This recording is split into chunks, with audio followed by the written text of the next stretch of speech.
Lucie. Nicolas. Tu connais déjà la nouvelle? Madame Dupont nous invite chez elle, à Strasbourg. Nicolas.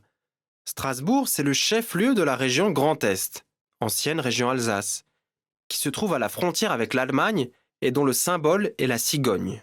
Lucie. Je veux voir des cigognes. Nicolas. C'est une région très intéressante et une très belle ville.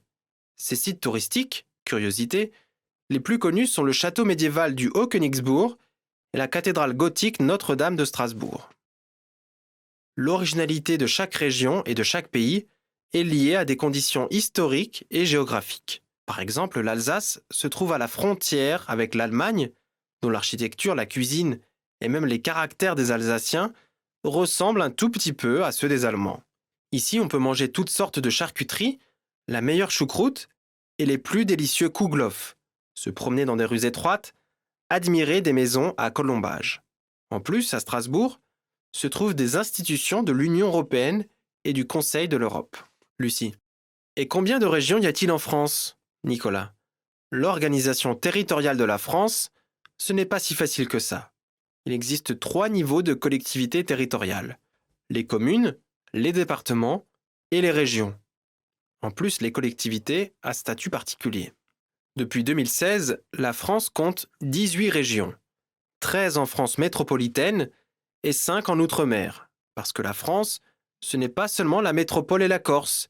Il y a aussi des îles dans les océans Atlantique, Indien et Pacifique.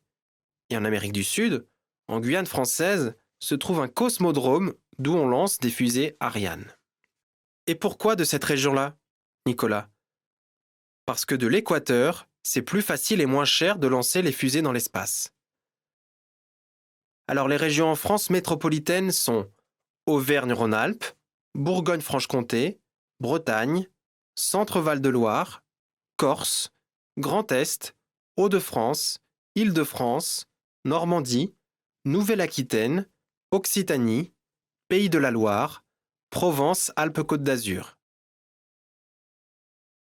Les régions outre-mer, Guadeloupe, Guyane française, Martinique, La Réunion, Mayotte. Lucie. Je voudrais voyager dans toutes les régions françaises. C'est tellement intéressant. Nicolas. Et ça vaut le coup. Les régions françaises sont très différentes et originales. En France, il y a des monuments qui ont presque le même âge que les pyramides d'Égypte. Ce sont les mégalithes, dolmens et menhirs qu'on peut trouver un peu partout en France, mais surtout à l'ouest, en Bretagne. Dans le sud-ouest, on peut visiter des grottes ornées de peintures et de gravures du Paléolithique qui ont entre 17 et 18 000 ans. Dans beaucoup de villes et même à Paris, après la conquête romaine, il reste des monuments romains. Ils sont surtout nombreux dans le sud. À Nîmes, Arles, Orange, il y a des arènes et des amphithéâtres grandioses. Et bien sûr, le pont du Gard, si connu.